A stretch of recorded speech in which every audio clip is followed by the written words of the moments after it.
आज हम NCERT solution series में क्लास 11 से चैप्टर 1 सेट्स की एक्सरसाइज 1.5 देखेंगे। उससे पहले डेफिनेशन देख लेते हैं। Complement of a set, let U be the universal set and A a subset of U, then the complement of A is the set of all element of U which are not the element of A।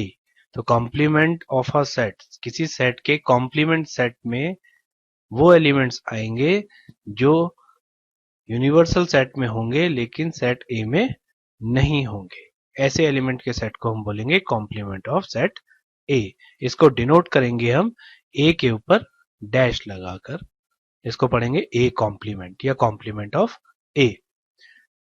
Set builder form में A complement को लिख सकते हैं हम x such that x belongs to U and x does not belongs to A, यानी ऐसे element जो universal set में है और A में नहीं है। इसको हम ऐसे भी लिख सकते हैं U माइनस ए, क्योंकि U माइनस ए रिप्रेजेंट करता है ऐसे एलिमेंट्स को के सेट को जो U में हो और A में नहीं हो। तो ऑब्वियसली इसका वेन डायग्राम बनेगा हमारे पास इस फॉर्म में। ये शेडेड पार्ट जो है ये इसका वेन डायग्राम है, यानी कि सेट ए के एलिमेंट्स को छोड़ दे अगर हम, तो बाकी यूनिवर्सल सेट के जितने भी एलिमेंट होंगे वो सभी ए कॉम्प्लीमेंट में आएंगे। ये जो शेडेड पार्ट है ये ए कॉम्प्लीमेंट का पार्ट होगा। यहाँ पर कुछ प्रॉपर्टीज पढ़ लेते हैं। Some properties of complement of set Venn diagram की हेल्प से समझते रहेंगे साथ साथ। पहला है कॉम्प्लीमेंट लॉ। कॉम्प्लीमेंट लॉ क्या कहता है कि अगर हम ए सेट को और उसके कॉम्प्लीमेंट का यूनियन करें, ए यूनियन ए कॉम्प्लीमेंट, तो ए कॉम्प्लीमेंट शेडेड पार्ट हो गया, ए ये नॉन शेडेड पार्ट हो गया, दोनों को यूनियन करेंगे तो क्या हो जाएगा, पूरा यूनिवर्सल सेट। तो ये कॉम्प्लीमेंट लॉ का फर्स्ट पार्ट हो गया। सेकंड पार्ट कहता है ए इंटरसेक्शन ए कॉम्प्लीमेंट, यानी कि सेट और कॉम्प्लीमेंट का इंटरसेक्शन, तो वो क्या हो जाएगा, फाई, कोई भी एरिया कॉमन नहीं है। इसके बाद मोस्ट इंपॉर्टेंट है डी मॉर्गन्स लॉ। इसके प्रूफ आप एग्जांपल की हेल्प से आगे हम देख लेंगे। तो डी मॉर्गन्स लॉ को समझ लेते हैं पहले। ये मोस्ट इंपॉर्टेंट इसलिए है कि आपको पाथ दे रहा है यूनियन और इंटरसेक्शन के बीच में। तो क्या है यहाँ पर, ए यूनियन बी का कॉम्प्लीमेंट इक्वल होगा A complement intersection B complement के। तो यूनियन किस में कन्वर्ट हो गया, इंटरसेक्शन में। इसी तरीके से ए इंटरसेक्शन बी का होल कॉम्प्लीमेंट इक्वल होगा A complement union B complement के। तो ये इंपॉर्टेंट लॉ है जो आपको कन्वर्ट करने के काम आएगा। सेकंड आता है लॉ ऑफ डबल कॉम्प्लीमेंट। ये कहता है ए कॉम्प्लीमेंट का कॉम्प्लीमेंट क्या हो जाएगा, ए ही हो जाएगा। तो आप इसको वेन डायग्राम से भी समझ सकते थे। ए कॉम्प्लीमेंट कौन सा सेट होगा, जो जिसमें ए के एलिमेंट नहीं होंगे, और फिर दोबारा कॉम्प्लीमेंट लेंगे तो ए के एलिमेंट आ जाएंगे, तो ये सेट ए के इक्वल हो जाएगा। एम्प्टी सेट और यूनिवर्सल सेट का कॉम्प्लीमेंट, तो यूनिवर्सल सेट का कॉम्प्लीमेंट क्या हो जाएगा, फाई नल सेट, और नल सेट का कॉम्प्लीमेंट यूनिवर्सल सेट होगा। ये एक दूसरे के कॉम्प्लीमेंट होंगे।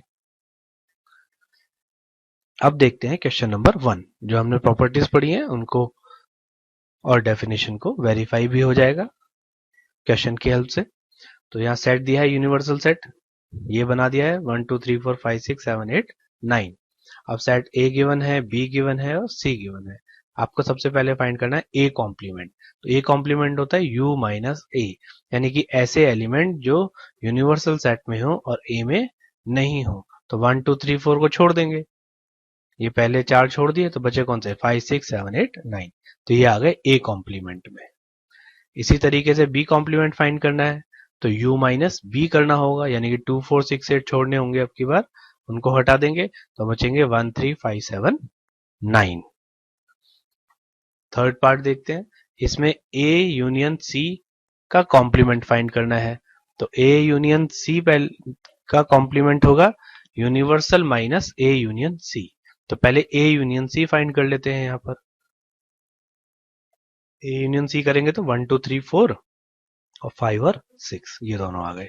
अब ये सारे एलिमेंट हमें छोड़ने होंगे 1 से लेकर 6 तक, तो बचेंगे 7 8 9। ये हमारा आंसर होगा। फोर्थ पार्ट में ए यूनियन बी का कॉम्प्लीमेंट, तो इसको हम क्या करेंगे, u minus A union B कर लेते हैं। तो पहले ए यूनियन बी फाइंड कर लेते हैं, ए और बी का यूनियन। तो 1 2 3 4, तो 2 और 4 आ चुका है, बचा 6 और 8। अब u माइनस ए करेंगे तो ये सारे एलिमेंट हमें हटाने होंगे, बचेंगे 5 7 9। ये हमारा आंसर हो जाएगा ए यूनियन बी का कॉम्प्लीमेंट। नेक्स्ट देखते हैं फिफ्थ पार्ट, ए कॉम्प्लीमेंट का कॉम्प्लीमेंट। तो पहले ए कॉम्प्लीमेंट फाइंड कर लेते हैं, तो क्या हो जाएगा u माइनस ए। तो यूनिवर्सल सेट में से 1 2 3 4 हटा दिया, तो क्या बचा 5 6 7 8 9। ये ए कॉम्प्लीमेंट आ गया। अब हमें फाइंड करना है ए कॉम्प्लीमेंट का कॉम्प्लीमेंट। तो ए कॉम्प्लीमेंट का कॉम्प्लीमेंट यानी कि union minus A complement. A complement हम यहाँ फाइंड कर चुके थे 5 6 7 8 9। अब इनको हटाएंगे 5 6 7 8 9 को, तो क्या बचेगा 1 2 3 4। ये क्या था, सेट ए। तो हमारे पास ये प्रॉपर्टी प्रूव भी हो गई, ए कॉम्प्लीमेंट का कॉम्प्लीमेंट किसके इक्वल हो गया, ए के। ये वेरीफाई कर लिया हमने प्रॉपर्टी को। सिक्स पार्ट देख लेते हैं, बी माइनस सी का कॉम्प्लीमेंट। तो पहले बी माइनस सी फाइंड कर लो, ऐसे एलिमेंट जो बी में हो और सी में नहीं हो। तो कौन कौन से हो गए, 2 एंड 8, 4 और 6 सी में है। अब इसका कॉम्प्लीमेंट फाइंड करना है। कॉम्प्लीमेंट के लिए करना होगा u माइनस सेट, यानी कि b माइनस सी। तो सेट b माइनस सी क्या है, 2 8। तो इस यूनिवर्सल में से 2 8 हटा देते हैं, तो बचेंगे 1 3 4 5 6 7 9। ये हमारा आंसर हो जाएगा। नेक्स्ट चलते हैं सेकंड क्वेश्चन की तरफ। यहाँ पर यूनिवर्सल सेट में एलिमेंट्स हैं A B C D E F G H. Find the complement of the following set. हर पार्ट दिए हुए हैं, इनके कॉम्प्लीमेंट फाइंड करने हैं। तो u माइनस ए करेंगे, यानी कि अब हमें सेट ए में क्या है, ए बी सी। तो ए बी सी एलिमेंट हटा देंगे, तो बचेंगे कौन से, D E F G H. Second part में D E F G, B set दिया हुआ है, इसको हटाना होगा बी कॉम्प्लीमेंट फाइंड करने के लिए। तो ये एलिमेंट छोड़ देंगे, तो हमारे पास बचेंगे ए बी सी एच। ये आंसर होगा बी कॉम्प्लीमेंट का। सी सेट दिया हुआ है और सी का कॉम्प्लीमेंट फाइंड करना है। तो ए सी ई जी, ये सेट के एलिमेंट्स आपको हटाने होंगे, तो बचेगा B D F G C complement में। डी सेट गिवन है नेक्स्ट पार्ट में, एफ जी एच ए। तो u माइनस डी करेंगे, तो u लिख दिया, d सेट लिख दिया और एफ जी एच ए एलिमेंट छोड़ दिए, एफ जी एच ए। तो बचेंगे हमारे पास बी सी डी ई। ये हमारा आंसर हो जाएगा डी कॉम्प्लीमेंट का। नेक्स्ट देखते हैं question number 3, taking the set of natural numbers as the universal set. तो यूनिवर्सल सेट को हम यहाँ पर नेचुरल नंबर का सेट लिया है हमने। Write down the complement of the following set. अब सेट दिए हुए हैं, उनके कॉम्प्लीमेंट हमें फाइंड करने हैं। तो पहला सेट ए हमें मान लेते हैं, ये दिया है इवन नेचुरल नंबर। तो इवन नेचुरल नंबर को हम हटाएंगे अब, किसमें से, नेचुरल नंबर के सेट में से। तो नेचुरल नंबर में से इवन नेचुरल नंबर हटा देंगे, तो कौन से बचेंगे, ऑड नेचुरल नंबर। ये हो जाएगा ए कॉम्प्लीमेंट। सेकेंड पार्ट देखते हैं। सेकेंड पार्ट में ऑड नेचुरल नंबर है। अब की बार हमें नेचुरल नंबर के सेट में से ऑड नेचुरल नंबर हटाने हैं। तो ऑड हटा देंगे तो कौन सा बचेंगे, इवन नेचुरल नंबर का सेट बचेगा हमारे पास। थर्ड पार्ट में x is a positive multiple of 3, 3 के मल्टीपल्स का सेट। तो 3 के मल्टीपल्स यानी कि 3 6 9 ये सब आएंगे। अब हमें कॉम्प्लीमेंट लेना है। कॉम्प्लीमेंट का मतलब ऐसे नेचुरल नंबर जो 3 के मल्टीपल नहीं होंगे, ठीक है, और साथ में वो नेचुरल नंबर होंगे। हम कैसे लिखेंगे उसको सेट बिल्डर फॉर्म में, x such that x belongs to n and x is not a multiple of 3। क्योंकि सेट क्या था, a मल्टीपल ऑफ 3। तो कॉम्प्लीमेंट क्या होगा, जो मल्टीपल ऑफ 3 नहीं है, नॉट अ मल्टीपल ऑफ 3। और साथ में ये लिख देते हैं नेचुरल नंबर भी होगा वो एलिमेंट। नेक्स्ट चलते हैं फोर्थ पार्ट की तरफ, x is a prime number, universal set है हमारा नेचुरल नंबर के सेट में से प्राइम नंबर हटा देते हैं, तो प्राइम नंबर हटा के कौन से नंबर बचेंगे, कंपोजिट नंबर। लेकिन वन क्या होता है, ना इधर प्राइम नॉर कंपोजिट, तो वन इसमें नहीं आप लिख पाएंगे, हम कंपोजिट अगर लिख देते हैं तो वन को हमें अलग से लिखना होगा कि x इक्वल टू वन भी होगा, क्योंकि ये नेचुरल नंबर का सेट है। प्राइम हटा दिए तो वन तो अभी भी रह गया, तो वन को हमें अलग से लिखना होगा, और बाकी जितने भी नंबर बचे हैं उनको शॉर्ट में लिख दिया कंपोजिट नंबर। फिफ्थ पार्ट देख लेते हैं, x is a natural number divisible by 3 and 5, तो ऐसा नंबर जो 3 एंड 5 से डिविजिबल हो, तो कॉम्प्लीमेंट में कौन से होंगे, जो 3 और 5 से डिविजिबल नहीं होंगे, और साथ में वो नेचुरल नंबर भी होगा, तो ना तो वो 3 से डिविजिबल होंगे और ना ही वो 5 से डिविजिबल होंगे। सिक्स्थ पार्ट में x is a perfect square, ये सेट है, तो इसका कॉम्प्लीमेंट में क्या हो जाएगा, अगर ये परफेक्ट है तो बाकी जो बचेंगे जो परफेक्ट स्क्वायर नहीं है, तो विच is not a perfect square, तो ऐसे नेचुरल नंबर जो परफेक्ट स्क्वायर नहीं है वो कौन से सेट में आएंगे, कॉम्प्लीमेंट में।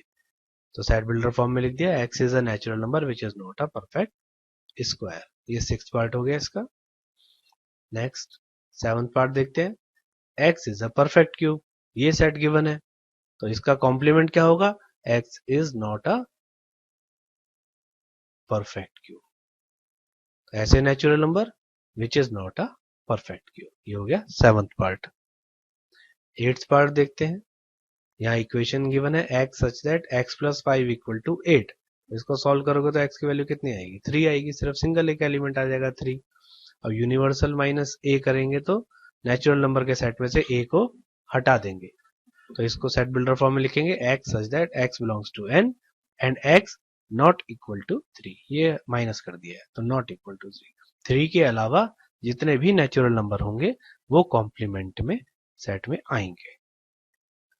नाइन्थ पार्ट देख लेते हैं, यहाँ भी इक्वेशन गिवन है 2x प्लस 5 इक्वल टू 9, इसको सॉल्व करेंगे तो यहाँ पे आएगा 2, तो इसको कॉम्प्लीमेंट निकालने के लिए u माइनस ए करेंगे, यानी कि नेचुरल नंबर में से 2 को हटा देंगे, तो उसको सेट बिल्डर फॉर्म में लिखेंगे, x such that x belongs to n and x not equal to 2। Tenth part, x such that x greater than equal to 7, तो 7 से बड़े नेचुरल नंबर सेट ए में आएंगे 7, 8, 9, 10 एंड सो ऑन। अब इसका complement find करना है, तो ये कॉम्प्लीमेंट होगा u माइनस ए, u है नेचुरल नंबर का सेट, उसमें से a यानी कि 7, 8, 9, 10 एंड सो ऑन ये हटा दिया जाएगा, तो बचेंगे हमारे पास 1, 2, 3, 4, 5, 6, यानी कि 7 से छोटे, 7 से छोटे नेचुरल नंबर, तो सेट बिल्डर फॉर्म में लिखेंगे x such that x belongs to natural number and x less than 7। Next part की तरफ चलते हैं, ninth, x such that x belongs to natural number and 2x plus 1 greater than 10, natural number का set हो और साथ में 2x plus 1 इस इन इक्वेशन को सॉल्व सेटिस्फाई करता हो, तो 2x plus 1 को आप सॉल्व करेंगे तो x ग्रेटर देन आएगा 9/2, 9/2 मतलब 4.5, तो 4.5 से बड़ा नेचुरल नंबर कौन सा हो जाएगा, 5, तो जो ये सेट आएगा वो आएगा 5, 6, 7, 8 एंड सो ऑन, इसके आगे के सभी एलिमेंट नेचुरल नंबर्स। तो a कॉम्प्लीमेंट में कौन से आ जाएंगे, अब u माइनस ए, यानी कि नेचुरल नंबर के सेट में से 5, 6, 7, 8 आपको हटाने होंगे, तो बचेंगे 1, 2, 3, 4, ये आपका आंसर आ जाएगा कॉम्प्लीमेंट का। नेक्स्ट क्वेश्चन नंबर 4, यहाँ पर एक यूनिवर्सल सेट दिया हुआ है जिसमें एलिमेंट 1 से लेकर 9 तक है, सेट ए दिया है, बी दिया है, अब आपको वेरीफाई करना है, डिमॉर्गन्स लॉ थे ये, प्रॉपर्टीज में हमने पढ़े थे डिमॉर्गन्स लॉ, तो इस डिमॉर्गन्स लॉ को वेरीफाई अब हम कर रहे हैं यहाँ पर। तो ए यूनियन बी का कॉम्प्लीमेंट इक्वल टू है A complement intersection B complement, तो वेरीफाई करने के लिए पहले लेफ्ट हैंड साइड ले लेते हैं, पहले ए सेट और बी सेट का यूनियन करके कॉम्प्लीमेंट निकालना है, तो यूनियन कॉम्प्लीमेंट का मतलब है u minus A union B, पहले आप ए यूनियन बी फाइंड कर लो, तो ए सेट लिख लिया, यूनियन बी सेट लिख लिया, इन दोनों का यूनियन कर लिया, यूनियन में सारे एलिमेंट आ जाएंगे, तो कौन से आ गए, 2 आ गया, 3 आ गया, 4, फिर 5, 6, 7, 8, 2, 3, 4, 5, 6, 7, 8। और यूनिवर्सल सेट में थे 1 से लेकर 9 तक, तो u माइनस ए क्या आगे बन गया हमारे पास, 1 और 9, दो एलिमेंट आए हैं इस सेट में a यूनियन b के कॉम्प्लीमेंट में। अब राइट हैंड साइड देखते हैं, a complement intersection b complement, ये हमें फाइंड करना है। तो a कॉम्प्लीमेंट का मतलब u माइनस ए और b कॉम्प्लीमेंट का मतलब u माइनस b। तो u माइनस ए लिख दिया, इंटरसेक्शन u माइनस b लिख दिया। तो u माइनस ए कर रहे हैं हम लोग, यानी कि 2, 4, 6, 8 हटा देंगे तो बचेंगे हमारे पास 1, 3, 5, 7, 9। इसी तरीके से 2, 3, 5, 7 हटा देंगे तो बचेंगे 1, 4, 6, 8, 9। इन दोनों का इंटरसेक्शन करेंगे सेट का, तो आपके पास कॉमन एलिमेंट आ जाएंगे 1 और 9। तो यहाँ से हमने देखा लेफ्ट हैंड साइड में 1, 9 आ रहे थे, राइट हैंड साइड में भी 1, 9 आ रहे थे। इसका मतलब लेफ्ट हैंड साइड किसके इक्वल है, राइट हैंड साइड के। It means a union b का complement equal to a complement intersection b complement होगा। इंपॉर्टेंट प्रॉपर्टी है ये। सेकंड पार्ट इसी का डिमॉर्गन्स लॉ का, यहाँ a इंटरसेक्शन b का complement equal to a complement union b complement हमें प्रूव करना है। तो पहले लेफ्ट हैंड साइड लेंगे, a इंटरसेक्शन b कॉम्प्लीमेंट, तो ये सेट है, तो u minus a intersection b हो जाएगा। तो पहले a इंटरसेक्शन b फाइंड कर लेते हैं। इन दोनों में common element a intersection b में सिर्फ 2 है जो कॉमन है, तो ये इंटरसेक्शन में आ जाएगा। यूनिवर्सल सेट लिख लिया, उसमें से 2 को हटा दिया, तो जो एलिमेंट बचेंगे वो होंगे 1, 3, 4, 5, 6, 7, 8, 9। राइट हैंड साइड देख लेते हैं अब। यहाँ पर आपको करना है a complement union b complement. तो a कॉम्प्लीमेंट को लिख लिया u minus A, b complement को लिख लिया u माइनस b, और बीच में ये यूनियन आ गया है। तो इनकी वैल्यू सब्स्टिट्यूट कर दी है, तो u माइनस ए करेंगे, यूनिवर्सल में से a को हटाएंगे तो हमारे पास आएगा 1, 3, 5, 7, 9। और u माइनस b करेंगे, इनको हटा देंगे तो आएगा 1, 4, 6, 8, 9। और इन दोनों का यूनियन करेंगे तो आएगा 1, 3, 4, 5, 6, 7, 8, 9। तो लेफ्ट हैंड साइड और राइट हैंड साइड दोनों इक्वल आएगी। It means a intersection b का complement equal to a complement union b complement होगा। तो इस तरीके से ये प्रॉपर्टी वेरीफाई हो गई है। Question number 5, draw appropriate Venn diagram for each of the following. तो a union b complement find करना है आपको। तो ये एक तरीके से हमारे पास वेन डायग्राम वाला ही पार्ट है। फर्स्ट और सेकंड को आप मिला देंगे तो a union b complement equal to a complement intersection b complement होता है। ये हमने प्रूव करा था वहां पर। अब इसको वेन डायग्राम से देख रहे हैं, तो a यूनियन b कॉम्प्लीमेंट, तो a यूनियन b होगा जो आपका नॉन शेडेड पार्ट है ये वाला, और इसको छोड़ देंगे तो बाकी जो शेडेड वाला पोर्शन बचेगा ये कहलाएगा a union b complement. Second part देखते हैं, यहाँ पर a complement intersection b complement find करना है। a कॉम्प्लीमेंट का मतलब होगा a को छोड़कर, तो ये बाकी सारा हिस्सा आ जाएगा इसके अंदर, a को छोड़ देंगे तो ठीक है। a को छोड़ देंगे यानी कि हमने ये पूरा पोर्शन छोड़ दिया।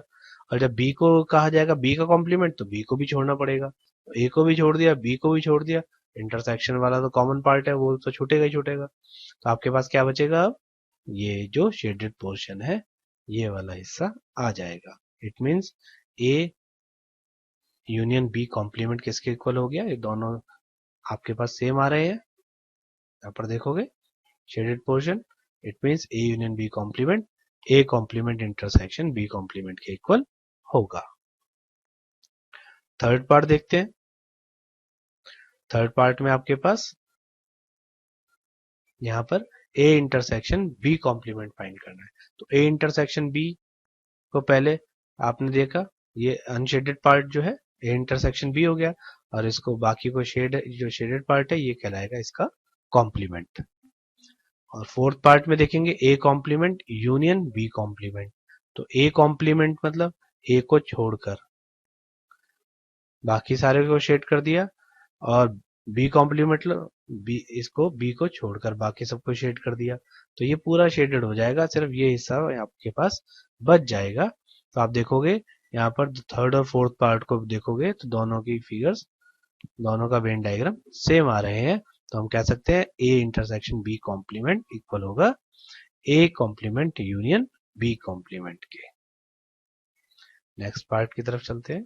Question number 6, let U be the set of all triangles in a plane if A is the set of all angles with at least one angle different from 60 degree, what is A complement? तो universal set कौन सा है यहाँ पर? सभी triangles का set. और set A क्या है? जिसमें ट्राइंगल है जिसमें has at least one angle different from 60 degree, एक एंगल 60 से डिफरेंट होगा। तो कॉम्प्लीमेंट में क्या होगा? यहाँ पर सारे एंगल 60 के होंगे। वहां पर कह रहा है at least one angle. At least one angle का मतलब दो एंगल भी 60 से अलग हो सकते हैं और तीन एंगल भी 60 से अलग हो सकते हैं। तो एक एंगल हो, दो एंगल हो, तीन एंगल हो, तो कॉम्प्लीमेंट में क्या हो जाएगा कि सभी एंगल 60 के हो। तो सेट के कॉम्प्लीमेंट में क्या आ गया? X is a triangle and has all angles equal to 60 degree. तो ऐसा ट्राइंगल्स जिसमें सभी एंगल 60 डिग्री होते हैं वो क्या कहलाता है? इक्विलेटरल ट्राइंगल्स का सेट। तो यहाँ पर ये कॉम्प्लीमेंट कौन सा बन गया? Set of all equilateral triangles. Next चलते हैं। Question number 7, fill in the blanks to make each of the following a true statement. यहाँ पर इसको आपको ब्लैंक में फिल करना है। तो पहला है आपके पास ए यूनियन ए कॉम्प्लीमेंट। ए और ए कॉम्प्लीमेंट को करेंगे तो कितना आएगा? यूनिवर्सल सेट बन जाएगा ये, क्योंकि ये यूनिवर्सल, ये ए कॉम्प्लीमेंट क्या होता है? यू माइनस ए, है ना। यानी कि ए हटा दिया, तो अगर उसको यूनियन कर देंगे ए कॉम्प्लीमेंट के साथ तो कौन सा बन जाएगा? Universal set. Phi complement intersection A. Phi complement ये प्रॉपर्टी में पढ़ा था हमने। फाई कॉम्प्लीमेंट किसके इक्वल होगा? यूनियन के।